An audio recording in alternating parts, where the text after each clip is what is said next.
कि आतंकवाद अब अपनी अंतिम श्वास ले रहा है। निर्दोष पर्यटकों पर हमला, जाति और धर्म पूछ करके बहन बेटियों के सामने उनके सिंदूर को उजाड़ा जाए, यह कोई सभ्य समाज स्वीकार नहीं कर सकता।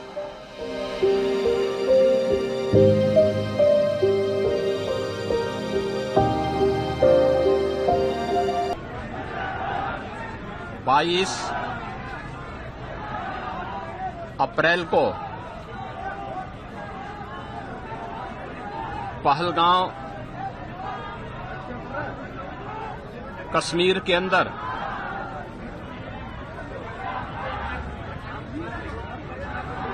पर्यटकों के साथ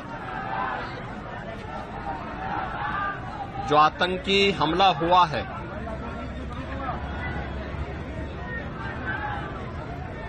कानपुर का एक परिवार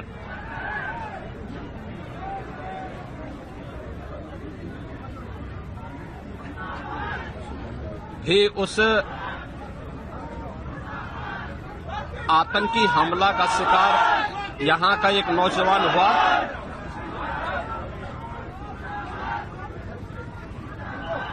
शुभम द्विवेदी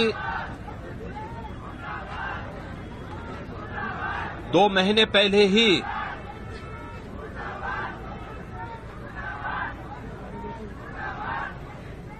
जिसकी शादी संपन्न हुई थी,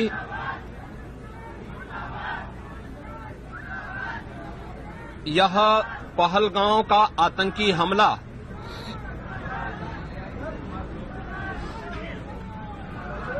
यह एक क्रूर, बीभत्स,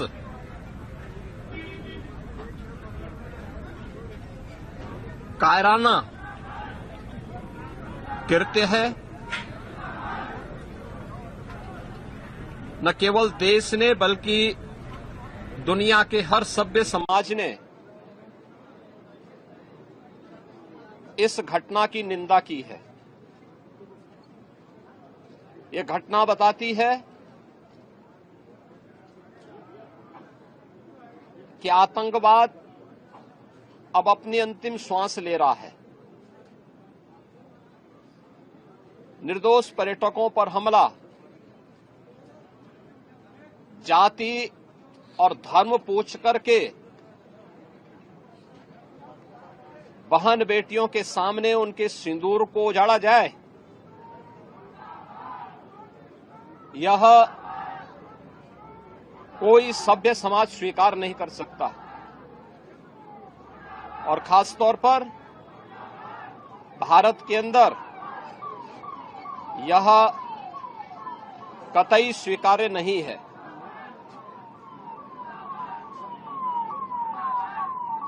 भारत सरकार की आतंकवाद और उग्रवाद के प्रति जीरो टॉलरेंस की जो नीति रही है,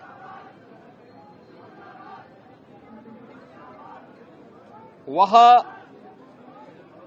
प्रभावी ढंग से आतंकवाद का नेस्तनाबूद करेगी। और आपने देखा होगा, कल इसकी शुरुआत, इसके ताबूत पर अंतिम कील ठोकने की शुरुआत हो चुकी है। आदरणीय प्रधानमंत्री जी की अध्यक्षता में सीसीएस की बैठक में जो निर्णय लिए गए हैं, आदरणीय गृह मंत्री जी ने स्वयं उन क्षेत्रों का दौरा किया और आगे की रणनीति के साथ ही आतंकवाद और उग्रवाद के खात्मे की एक नई पहल के लिए अब पूरा भारत आगे बढ़ा है। आतंकवाद और उग्रवाद के प्रति जो जीरो टॉलरेंस की नीति है, पूरे भारत को इस दुखद घड़ी में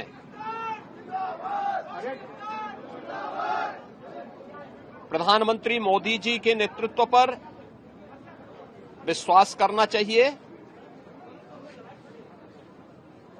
मैंने अभी शुभम द्विवेदी के परिवार के सभी सदस्यों से मुलाकात की है।